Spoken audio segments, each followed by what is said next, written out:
नमस्कार दोस्तों, सारांश सिविल एकेडमी की ऑफिशियल यूट्यूब चैनल में आपका बहुत बहुत स्वागत है। पिछले वीडियो में हम लोगों ने समझा था कि जो ब्रिटेन की कंपनी आई थी उसका मोटिव क्या था, और उसके बाद हम लोगों ने देखा था कि जब ब्रिटेन और स्पेन की पीस वार्ता जो है वो असफल हो गई, उसके बाद जो है ब्रिटेन की एक कंपनी बनाकर एक चार्टर जारी किया गया था, जिस चार्टर को हम लोगों ने नाम दिया था चार्टर एक्ट 1600। अब ये जो चार्टर एक्ट था वो जारी किया गया था 31 दिसंबर सन 1600 को। उसी क्रम में हम लोग वीडियो को अपने आगे बढ़ाते हैं और देखते हैं कि उस चार्टर एक्ट में क्या क्या प्रोविजन किए गए थे। आज उस प्रोविजन को हम लोग समझेंगे और उसमें से कुछ संबंधित कुछ पॉइंट है, विशेष बिंदु है जिनको हमें समझना, जो आपके एग्जाम पॉइंट ऑफ व्यू से भी जरूरी है और साथ में आपका एक दिमाग में कॉन्सेप्ट भी क्लियर करेंगे। ठीक है, तो चलते हैं, समय नहीं खराब करते हैं। अब हम लोग देखते हैं कि जो चार्टर एक्ट बना था, सबसे पहले एक बार हम लोग रिवाइज कर लेते हैं कि जब मैंने आपको बताया था, मैंने कहा था कि जो पहली कंपनी बनी थी उसका नाम ईस्ट इंडिया कंपनी नहीं था, तो क्या नाम था? उसका नाम था governor and company of merchants trading to the east. ठीक है, ये पहली कंपनी का नाम था जो चार्टर एक्ट 1600 में दिया गया था। तो ध्यान रखिएगा, जब भी आपके एग्जाम में कभी क्वेश्चन पूछा जाए और उसमें यह पूछे कि जो चार्टर 1600 एक्ट था उसमें जो कंपनी का निर्माण हुआ था उसका क्या नाम था, तो आप लोग नॉर्मली ईस्ट इंडिया कंपनी ही सुनते हैं, तो आप क्या करेंगे कि उसमें ईस्ट इंडिया कंपनी ऑप्शन में लगाकर चले आएंगे। लेकिन ध्यान रखना है, जो एक्ट के तहत नाम रखा गया था वो था governor and company of merchant trading to the east. अब इस चार्टर में क्या क्या प्रोविजन किए गए थे, एक एक प्रोविजन को हम लोग बिंदुवार तरीके से देखते हैं। सबसे पहला प्रोविजन क्या है? Charter vested the management of the company's business in governor and 24 committees. ठीक है, सबसे पहले ये देख लेते हैं, ये जो जैसे आप लोग समझिए कि अगर हम किसी को व्यापार करने कहीं जाना है तो उसमें एक व्यक्ति को हम लोग प्रमुख बनाते हैं और एक कमेटी बनाते हैं जो उस कैसे व्यापार करेंगे, उसके लोग कैसे एक दूसरे से व्यवहार करेंगे, ठीक है, क्या क्या रूल्स बनेंगे, क्या क्या रेगुलेशन बनेंगे और कैसे उसका प्रबंधन होगा, ये क्या करते हैं, एक टीम डिसाइड कर लेते हैं और सारा काम वही टीम करती है। वैसे ही क्या हुआ, जब ये कंपनी बनी तो चार्टर एक्ट में क्या किया गया, एक गवर्नर बनाया गया और उसके साथ 24 कमेटी थी। ठीक है, एक गवर्नर था और उसके साथ ये 24 कमेटी थी, यानी टोटल कितने लोग हो गए? 25 लोग हो गए। कमेटी में अक्सर आप लोग, कमेटी की जो हिंदी होती है वो होती है समिति। समिति में आप लोग अक्सर सुनते होंगे कि एक समिति में कई सदस्य थे, तो 4-5 सदस्य या 10 सदस्य जितने भी होते हैं तो वो समिति में रखे जाते हैं। लेकिन यहां पर ध्यान रखना होगा, ये जो 24 कमेटी थी, ये 24 कमेटी जो थी वो इंडिविजुअल व्यक्ति को एक कमेटी कहा गया है। ठीक है, तो टोटल कितने लोग थे? 25, जिसमें एक गवर्नर था और एक तुम्हारे थे 24 कमेटी। ये कमेटी इंडिविजुअल्स थी। आगे ये आएगा, टू बी इलेक्टेड एनुअली, इनका जो निर्वाचन होना था वो किस प्रकार से होना था, वो इनको वार्षिक रूप में इनका चुनाव होगा और इनको चुना जाएगा। किसको? गवर्नर को और 24 कमेटी को। तो आप फिर से समझ लो, जितने भी व्यापारी जाएंगे उनमें से 25 लोगों को एक गवर्नर और 24 कमेटी चुना जाएगा। कब चुना जाएगा? प्रत्येक वर्ष। कहां चुना जाएगा? एक जनरल बॉडी, एक सामान्य निकाय होगा, उसमें सभी लोग वोट डालेंगे और उसमें इनका निर्वाचन होगा, जिसको हम लोग क्या कहते थे? General court. जनरल बॉडी थी जिसका नाम क्या था? General court. तो ये नाम याद रखिएगा। फिर समझ लीजिए, 24 कमेटी और एक गवर्नर का जो प्रत्येक वर्ष चुनाव होना था, वो चुनाव जिस बॉडी के तहत होता था जिसका नाम क्या था? General court. आगे चलते हैं, आगे कह रहा है 24 कमेटीज वर इंडिविजुअल। ठीक है, ये व्यक्तिगत थी, यानी कि एक कमेटी का मतलब एक व्यक्ति, नॉट बॉडीज, ये निकाय नहीं थी। और जो ये कमेटीज की मीटिंग होती थी, जो 24 कमेटी है, इनकी जो मीटिंग होती थी उसको कहते थे कोर्ट ऑफ कमेटी। क्या कहते थे? Court of committee. क्लियर हो गया? ठीक है, तो जो चुनाव होता था वो जनरल बॉडी में, जनरल कोर्ट में होता था, और जो कमेटी थी वो इंडिविजुअल थी और उसमें मतलब बॉडी नहीं थी एक तरीके की, मतलब बहुत से लोगों का समूह नहीं था, ये इंडिविजुअल थी और इनकी मीटिंग जो होती थी उनको कहते थे कोर्ट ऑफ कमेटी। ठीक है, these committee later known as directors. अब ये जो 24 कमेटी थी ये इंडिविजुअल थे, इनको बाद में कहा जाने लगा क्या? डायरेक्टर। ठीक है, एंड इनका जो कोर्ट ऑफ कमेटी थी जो मैंने बताया, जहां जो इनकी मीटिंग होती थी, उसको कहा जाने लगा कोर्ट ऑफ डायरेक्टर।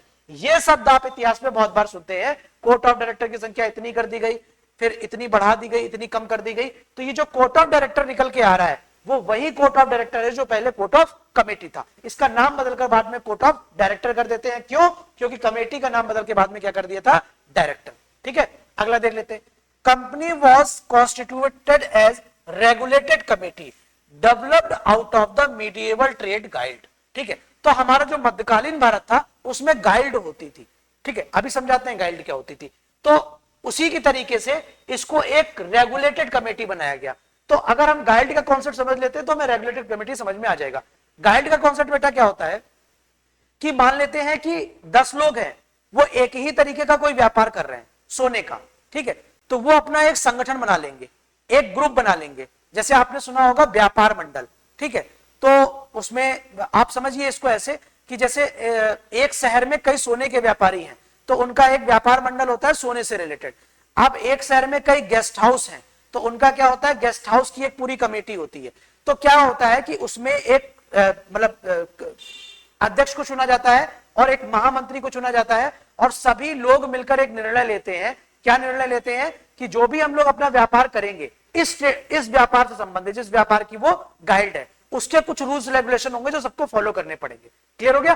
तो गाइड का मतलब क्या होता है कि एक निश्चित व्यापार की एक संस्था होती है जो उस व्यापार के संचालन के लिए कुछ रूल्स और रेगुलेशन का निर्माण करती है और उसी रूल्स और रेगुलेशन से सभी व्यापारियों को चलना पड़ता है। क्लियर हो गया? ठीक है, तो ये होती है गाइड और इसी के तहत बनी थी रेगुलेटेड कंपनी। ठीक है, तो रेगुलेटेड कंपनी का मतलब क्या होता है, ये कंपनी रूल्स और रेगुलेशन से जो है वो चलेगी। आगे कह रहे हैं अब ये रूल्स और रेगुलेशन क्या होंगे ये देख लेते हैं। इसमें कह रहा है one could not become member of that company by buying shares in its joint capital but a number of other ways by payment of entrance fees and by apprentice and by inheritance। ठीक है, इसमें यह चीज हमें समझनी है। आज अगर हमें कभी किसी कंपनी की हिस्सेदारी खरीदनी है तो हम क्या करते हैं, उस कंपनी के शेयर्स खरीद लेते हैं, तो उस कंपनी के शेयर में हमारी हिस्सेदारी हो जाती है। तो अगर कोई इस कंपनी में व्यापार करना चाहता था तो उसके लिए उसको शेयर्स खरीदने की जरूरत नहीं थी। ठीक है, शेयर्स खरीदने के लिए जरूरत नहीं थी। क्या करना होता था, या तो आप उस कंपनी में प्रवेश करने के लिए कुछ फीस देंगे। ठीक है, हमने एक डिसाइड कर लिया कि जो भी हमारी कंपनी में प्रवेश करेगा तो उससे हम 1000 रुपए पर मंथ या सालाना जो भी मेंबरशिप होगी वो फीस देंगे, तो आपको फीस देनी होगी, आप शेयर नहीं परचेज कर सकते थे। ठीक है, दूसरा बाय अप्रेंटिसशिप। आपको पता होगा बहुत सारी कंपनियां अप्रेंटिसशिप निकालती है। अप्रेंटिसशिप का मतलब क्या होता है, वो अपने आप को काम पे रखती है, धीरे धीरे आप उसका काम सीखते जाते हो, जब वहां पर जगह खाली होती है तो आपको इंटरेस्ट दे देता है, तो आपको अप्रेंटिस करनी होगी। ठीक है, उसके बाद कह रहा है इनहेरिटेंस। इनहेरिटेंस का मतलब होता है एक तरीके से उत्तराधिकार। ठीक है, उत्तराधिकार का मतलब क्या हुआ कि मान लेते हैं कोई एक मेंबर है, अब वो कंपनी का सदस्य है, तो उसका बेटा जो है वो भी उस कंपनी में व्यापार कर सकेगा। क्लियर? आगे देख लेते हैं। Trade was strictly controlled through. Trade को बहुत ज्यादा कंट्रोल किया गया था, कठिनाई से। कैसे? रूल्स और रेगुलेशन द्वारा। यानी कि क्या हुआ, जो ये ट्रेड था, ठीक है, कंपनी की बात नहीं कर रहे, ट्रेड की बात कर रहे हैं। कंपनी के लिए रूल्स रेगुलेशन अलग से है। अब जो ट्रेड था वो ट्रेड कैसे था, कंट्रोल नियंत्रित किया जाता था रूल्स और रेगुलेशन, यानी व्यापार करने के कुछ नियम और विनियमन बनाए गए और उसमें कहा गया अगर आपको व्यापार करना है तो इन नियमों को फॉलो करना पड़ेगा। उसके बाद अगर आप व्यापार नहीं पालन करेंगे तो क्या होगा, आपके ऊपर क्या होगा, फाइन लगाया जाएगा और फाइन लगाने से पहले आपके व्यापार की जांच होगी कि आप नियम से चल रहे हैं कि नहीं। तो ध्यान रखिएगा, इंस्पेक्शन होता है, इंस्पेक्शन और एक होता है फाइन्स। यानी कि आपका अगर व्यापार है तो कोई भी एक इंस्पेक्टर रैंक का व्यक्ति होगा जो आपके व्यापार में आकर इंस्पेक्शन कर सकेगा, निरीक्षण कर सकेगा और उसके बाद अगर वो पाता है कि ये जो गलत कर रहा है, कुछ रूल्स रेगुलेशन का फॉलो नहीं कर रहा है, तो क्या हो जाएगा, उस पर फाइन लगाएगा। क्लियर? आगे कह रहा है रिस्ट्रिक्टेड मेंबरशिप, यानी मेंबरशिप पर बहुत ज्यादा शर्तें लगी थी कि अगर आपको मेंबरशिप लेनी है तो बहुत रिस्ट्रिक्टेड था उसमें। ठीक है, बहुत सारे रिस्ट्रिक्शन थे। क्लियर? आगे देख लेते हैं। आगे कह रहा है इन रेगुलेटेड कंपनी। अब रेगुलेटेड कंपनी में होता क्या है, कह रहा है in regulated company each member को trade as to extend his resources permit. जब भी कोई रेगुलेटेड कंपनी होती है तो उसमें क्या होता है कि एक व्यक्ति जो व्यापार करता है रेगुलेटेड कंपनी के अंतर्गत, तो वो उस एक्सटेंड तक जाकर व्यापार करता है जितना उसका संसाधन होता है। मान लीजिए किसी व्यक्ति के पास 1 लाख रुपए तो वो 1 लाख का व्यापार करेगा, किसी व्यक्ति के पास 1 करोड़ रुपए तो वो 1 करोड़ का व्यापार करेगा। तो कह रहा है रेगुलेटेड कंपनी में ईच मेंबर को trade as an extend as is resources permit, जितने उसके संसाधन उसको परमिट करते हैं वो उतना व्यापार करेगा। Provided, observe the regulation made by the corporate body. लेकिन शर्त यह है कि उसको कॉर्पोरेट बॉडी की जो रेगुलेशन है, जो रूल्स रेगुलेशन है, उसको फॉलो करना पड़ेगा। व्यापार में कोई रोक टोक नहीं थी। आप 20 लाख का व्यापार करना चाहें, 50 लाख करना चाहें, 20 करोड़ का करना चाहें, जितने आपके संसाधन है आप करिए, उस पर कोई रोक टोक नहीं है। लेकिन शर्त यह है कि जो रूल्स रेगुलेशन है उसको फॉलो करना पड़ेगा। ठीक है, तो चलिए देखते हैं कि चार्टर में क्या क्या शर्तें रखी गई थी। इसमें क्या किया गया, जो चार्टर हमें दिया गया, पहले हमने समझ लिया कंपनी किस प्रकार की बनी थी। अब हम लिख देते हैं चार्टर में क्या क्या प्रोविजन किए गए थे। चार्टर में प्रोविजन किया गया, charter granted to the company exclusive privilege of trading between two geographical limit. जैसे मान लीजिए कल मैंने आपको बताया था कि आपको कोई परमिट इशू होता है तो उसमें आपका एक क्षेत्र डिसाइड हो जाता है। जैसे 2 नंबर का एक रूट है कानपुर में, तो उसकी जो बसें हैं वो चलती है मंदना से लेकर रामा देवी तक। तो अब वो रूट जो है वो नौबस्ता वाले रूट पे नहीं चलेगी। ठीक है, तो ऐसे ही क्या किया गया, जो ट्रेड का एक एरिया डिसाइड किया गया तो उसकी जियोग्राफिकल लिमिट तय की गई। वो लिमिट क्या थी कि जो साउथ अफ्रीका में केप ऑफ गुड होप खोजा गया था, वहां से लेकर स्टेट ऑफ मैगलन तक। कहां तक? केप ऑफ गुड होप से लेकर स्टेट ऑफ मैगलन। मैगलन जलसंधि। बेटा जलसंधि क्या होती है? जब ज्योग्राफी आप पढ़ोगे तो उसमें देखोगे जो 2 वाटर बॉडीज होती हैं, 2 वाटर बॉडीज होती हैं, उनको जो जोड़ने के लिए एक वाटर बॉडी होती है उसको बोलते हैं जल संधि। क्लियर हो गया? ठीक है, तो जल संधि का मतलब क्या हुआ? 2 वाटर बॉडीज को जोड़ती है। ठीक है, उसको बोलते हैं जल संधि। तो कौन सी जल संधि के बीच? जो यानी कि जो कंपनी था उसका व्यापारिक क्षेत्र क्या था? केप ऑफ गुड होप से लेकर स्टेट ऑफ मैगलन, मैगलन की जल संधि तक। आगे देखते हैं। Charter was granted for period of 15 years. कितने साल के लिए चार्टर दिया गया था? यह दिया गया था 15 साल के लिए। Subject to the power of determination on 2 years notice if trade was found unprofitable to the realm. और यह शर्त लगा दी गई कि आपको 15 साल का व्यापार का चार्टर मिलता है, लेकिन अगर ये जो आपका व्यापार है, ये जो इंग्लैंड की सत्ता है, इसके लिए जो शासन है उसके लिए, या जो राज्य है इंग्लैंड उसके लिए, अगर ये प्रॉफिटेबल नहीं होता है, ठीक है, तो क्या किया जाएगा? आपका चार्टर जो है वो 2 ईयर की नोटिस पीरियड देकर आपको जो अधिकार दिए गए चार्टर के द्वारा वो समाप्त कर दिए जाएंगे। ठीक है, आगे देख लेते हैं। Empowered company to make bylaws ordinance for good governance of the company and its services to punish offence against them by fine and imprisonment. ये चीजें हमें समझना है। देखिए, जो हमारे लॉ बनाने की और ऑर्डिनेंस बनाने की शक्ति होती है, ये किसके पास होती है? पार्लियामेंट के पास। ठीक है, यानी विधायिका के पास। एक हम उसमें सेंस में कहें तो इसका मतलब क्या है? विधायिका के पास। किसके पास होती है? विधायिका के पास। तो अगर चार्टर के द्वारा, ठीक है, उसको बाईलॉज बनाने के लिए और ऑर्डिनेंस जारी करने की शक्ति मिल गई, हालांकि वो कंपनी के ही गवर्नेंस के लिए दी गई थी और उसकी सेवाओं के लिए दी गई थी, ठीक है, लेकिन एक तरह से हम ये कह सकते हैं कि इसको विधायी शक्तियां दी गई थी। ठीक है, तो 1600 के चार्टर के द्वारा कंपनी को कुछ विधायी शक्तियां दी गई थी जिसके द्वारा वो बाईलॉज और ऑर्डिनेंस बना सकते थे। क्लियर? अब मान लेते हैं कोई ट्रेड सही से नहीं कर रहा, जो भी इसने कानून बनाया, जो ऑर्डिनेंस निकाला है, उसका उल्लंघन कर रहे हैं, तो क्या होगा? Its service to punish offence. Offence मतलब जो भी व्यक्ति व्यापार में हेरफेर कर रहा है, कोई अगर क्राइम करता है, अपराध करता है, ठीक है, अगेंस्ट देम मतलब जो कानून के विरुद्ध, तो उस पर फाइन लगा सकते हैं और सजा दे सकते थे। ठीक है, उसको कैद कर सकते थे। अब एक चीज और समझिए, फाइन लगाना यानी कि और कैद करना, ये एक प्रकार का दंड है। दंड देने का अधिकार किसका है? न्यायालय का। तो हम कह सकते हैं कि चार्टर एक्ट 1600 के द्वारा जो कंपनी है, कंपनी को विधायी और न्यायिक दोनों शक्तियां दी गई थी। क्लियर? आगे देख लेते हैं। लेकिन एक शर्त लगा दी गई कि ये जो आप फाइन और इंप्रिजमेंट करोगे, इसमें एक चीज आपको देखनी पड़ेगी, दीज लॉज यानी जो भी आप कानून बनाओगे विधायी शक्ति के तहत, एंड पनिशमेंट और जो न्यायालय के तहत आप सजा दोगे, वर टू बी रीजनेबल। इसका रीजन होना चाहिए। ऐसे ही नहीं कि पकड़ा और सजा दे दिया। यानी कि कोई आप अगर ऑर्डिनेंस पारित कर रहे हैं या कोई लॉ बना रहे हैं तो उसका रीजन, आपको रीजन बताना पड़ेगा कि ये रीजन है। ठीक है, उसके ऑब्जेक्ट बताने पड़ेंगे कि ये हमारा उद्देश्य था, ये हमारे रीजन थे, यानी कि युक्त युक्त होना चाहिए क्या, जो भी आप कानून बनाएंगे। और पनिशमेंट भी, जो आप पनिशमेंट देंगे उसके भी कारण होने चाहिए। ठीक है, were not to be repugnant and contrary to the law, statute and custom of the realm. और ये जो कानून बनाएंगे किसी भी कंडीशन में ये जो कानून है जो कंपनी बनाएगी, ठीक है, वो कानून जो ब्रिटेन के कानून है या उनकी जो प्रथाएं हैं या जो उनकी रीति है उसका विरोध नहीं करना चाहिए। यानी किसी भी कंडीशन से इन दोनों कानूनों में टकराव नहीं होना चाहिए। इसका मतलब क्या है? ब्रिटेन के कानूनों की सर्वोच्चता स्थापित कर दी गई किसके कानून पे? ब्रिटेन की विधायी शक्तियों की सर्वोच्चता स्थापित कर दी गई किसकी विधायी शक्तियों पे? कंपनी की विधायी शक्ति। कंपनी कानून तो बना सकती थी लेकिन ऐसा कोई कानून नहीं बना सकती थी जो ब्रिटेन के कानून का उल्लंघन करे। क्लियर हो गया? चलो, अब आपको पता होगा कि इस तरीके से तो हमने ये जो कंपनी बनी उसको हमने क्या दे दिया? एक विशेषाधिकार दे दिया, एकाधिकार दे दिया कि और कोई व्यापार करेगा ही नहीं। क्यों? क्योंकि मेंबर बनना पड़ेगा आपको उसके लिए और मेंबर के नियम की शर्तें बहुत ज्यादा हैं। ठीक है, तो अब क्या हो गया?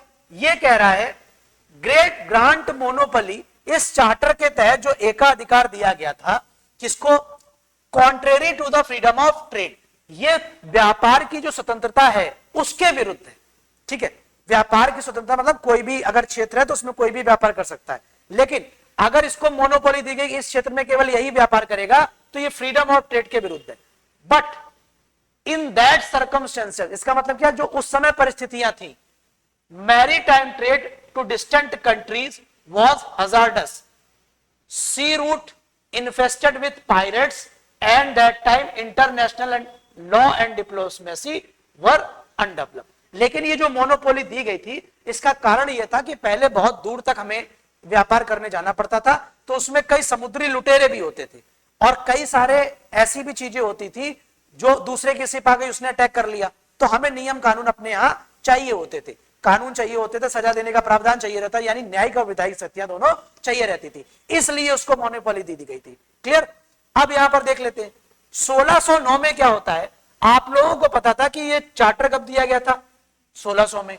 उसके बाद क्या हुआ? कब तक के लिए दिया गया था? 1615 तक के लिए। लेकिन 1609 में एक घटना घटती है, एक चार्टर जारी किया जाता है जेम्स फर्स्ट द्वारा, ठीक है, विच कॉन्टिन्यू इट्स प्रिविलेज, जिसने इसके अधिकार कर दिए इन परपेचुटी, मतलब शाश्वत।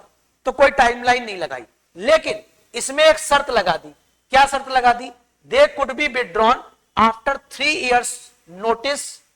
ठीक है, इसमें शर्त लगा दी कि आप व्यापार तो कितने भी समय के लिए कर सकते हैं, लेकिन अगर यह व्यापार हमारे लिए नुकसानदायक हुआ, ठीक है, और हमारे नियमों के खिलाफ हुआ, तो 3 साल की नोटिस पीरियड देकर आपके व्यापार को हम जो चार्टर से अधिकार दिए हैं जो वो पूरी तरीके से हम क्या कर देंगे? समाप्त कर देंगे। तो इस चार्टर एक्ट से क्या हुआ? 15 साल की जो शर्त लगी थी वो समाप्त कर दी गई, लेकिन शर्त ये एक और लगा दी गई कि अगर ये व्यापार हमें किसी प्रकार से हानि पहुंचाता है या हमें लगता है कि ये जो है बहुत नुकसान पहुंचाएगा आगे जाके या हमारे रिलेशन किसी से खराब करेगा, तो 3 साल का नोटिस पीरियड देकर आपके अधिकार हम वापस ले सकते हैं। ड्यूरिंग द चार्ल्स फर्स्ट, ये जो इसकी रिजाइन थी, rivalry between the English and Dutch culminated in massacre of the Amboina।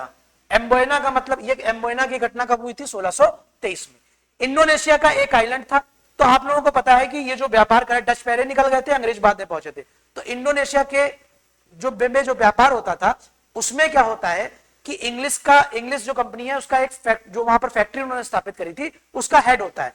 Dutch भी कंपनी वहां थी, तो डच कंपनियों ने क्या किया था? इंग्लिश कंपनियों को मार दिया था। इंग्लिश कंपनी के जो फैक्ट्री में लोग काम कर रहे थे, काफी लोगों को मार दिया था, तो उसको नाम दिया गया था मस्कर ऑफ एम्बोयना। ठीक है, एक एमएन आइलैंड था, कहां पर था? इंडोनेशिया में। ठीक है, तो यह घटना छोटी सी है, ध्यान रखना। तो इसका मतलब क्या हुआ? डच और इंग्लिश के बीच में लड़ाई शुरू हो जाती है।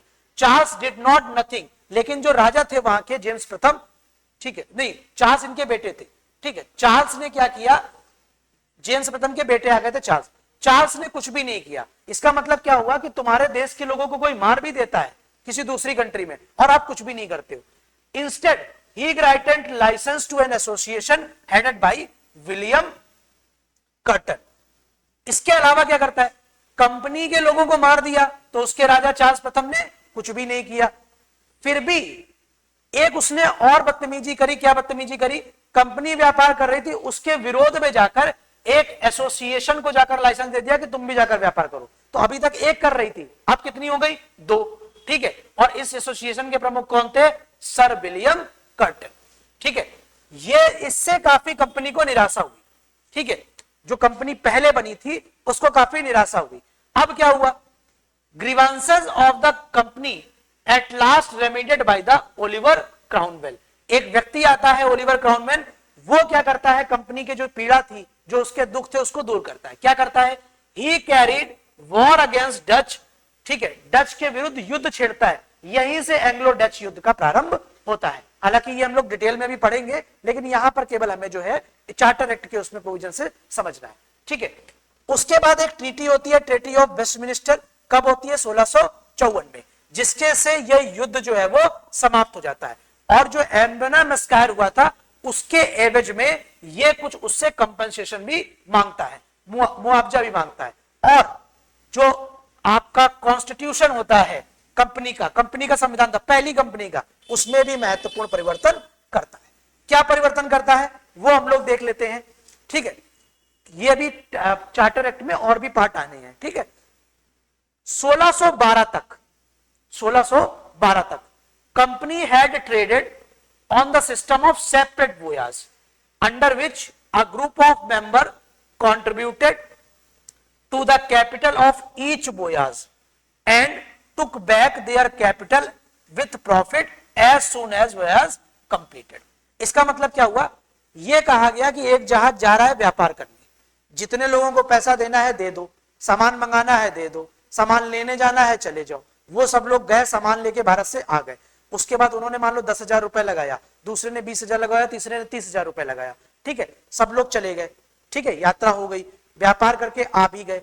जब आ गए तो उनको उनका सामान बिका, तो उनका जो पूंजी लगी थी वो पूंजी मिल गई, और साथ में उनको क्या हुआ, जो कैपिटल, जो प्रॉफिट भी था वो प्रॉफिट भी उनको दे दिया गया। मान लिया जब वो इंग्लैंड पहुंचे होंगे तो 10 का सामान जो है उन्होंने कितने में बेचा, 12 में, तो उनको क्या हुआ, 12 रुपए मिल गए। तो ये प्रॉफिट हो, जो उनका कैपिटल था 10 रुपए वो मिल गया, और 2 रुपए क्या हो गया, प्रॉफिट हो गया, ठीक है। ये कब तक चला, 1612 तक। 1612 के बाद इसमें कुछ बदलाव किए गए। They began to contribute capital not for single voyage but series of और ए पीरियड ऑफ ईयर्स। यानी कि अब क्या हुआ, एक व्यक्ति जो कंट्रीब्यूट कर सकता था वो किसी एक यात्रा पे नहीं कर सकता था। 10 जहाज जा रहे हैं 10 में कर दिया, ठीक है, 20 जा रहे हैं 20 में कर दिया। अब हमें सेपरेट सबका अकाउंट रखना पड़ता था, ठीक है, तो कई सारी समस्याएं होती थी, ठीक है। Under this system there were many joint stock. Joint stock क्या, थोड़ा हमारा स्टॉक इसमें ज्वाइंट है, थोड़ा इसमें ज्वाइंट है, थोड़ा उसमें ज्वाइंट है, ठीक है। तो इस कई एक व्यक्ति के कई सारे ज्वाइंट स्टॉक हो गए, ठीक है। आगे क्या हुआ, क्रॉमवेल ने क्या किया, granted a charter to the company in 1657। कब देता है, 1657 में। ट्रीटी ऑफ वेस्टमिनिस्टर कब होती है, 1654 में। अमंगलिस्टिंग द वेरियस ज्वाइंट स्टॉक, सारे ज्वाइंट स्टॉक जो है उनको जोड़ देता है into one United and permanent joint stock. यानी जितने भी ज्वाइंट स्टॉक है उनको जोड़कर एक सिंगल ज्वाइंट स्टॉक बना देता है। उसके बाद आपको 2 चीजें बताई थी, एक कंपनी पहले काम करती थी, बाद में विलियम कॉटन के नेतृत्व में एक एसोसिएशन बना था। ये क्या करता है, जो एसोसिएशन था और जो कंपनी बनी थी, इन दोनों को जोड़कर एक निकाय बना देता है, ठीक है, एक निकाय बना देता है। क्लियर। तो ये हमने 1600 से लेकर 1612 तक का 57 तक के हमने चार्टर देख लिए, ब्रीफ में हमने देखे हैं, ठीक है। अभी कुछ पॉइंट इससे रिलेटेड जो आएंगे वो हम लोग और डिस्कस कर लेते हैं, ठीक है। अब कल से हम जो है इसमें चार्टर की सीरीज को अपना आगे बढ़ाएंगे, और भी चार्टर जो इसके आए थे उसको हम लोग पढ़ना प्रारंभ करेंगे, ठीक है। समझ लेते हैं, आप लोगों के हिस्ट्री के 2 वीडियो हो गए और कुछ वीडियो पॉलिटी के हो गए। अब आपको अल्टरनेट डेज पर वीडियो मिले रहेंगे। जैसे मंडे से आपको जो वीडियो मिलेगा, पहला वीडियो मिलेगा पॉलिटी को, दूसरा वीडियो जो है वो हिस्ट्री का आएगा ट्यूसडे को। तो ऐसे ही अल्टरनेट डेज पर पॉलिटी हिस्ट्री करके आपका वीडियो आता रहेगा, ठीक है। तो हम लोग ऐसे ही नई नई चीज सीखते रहेंगे, बहुत सारी चीजें आप लोगों को पता होंगी। आप लोग फिर पीडीएफ अगर चाह रहे हैं तो आप हमसे संपर्क कर सकते हैं। नंबर हमारा है 93364200 और 93, ठीक है। इस नंबर पर आप संपर्क करेंगे, मैसेज करेंगे तो आपको पीडीएफ मिल जाएगी, ठीक है। अगले वीडियो में मिलते हैं, तब तक के लिए नमस्कार। आप लोग अपना ध्यान रखिए, नमस्कार।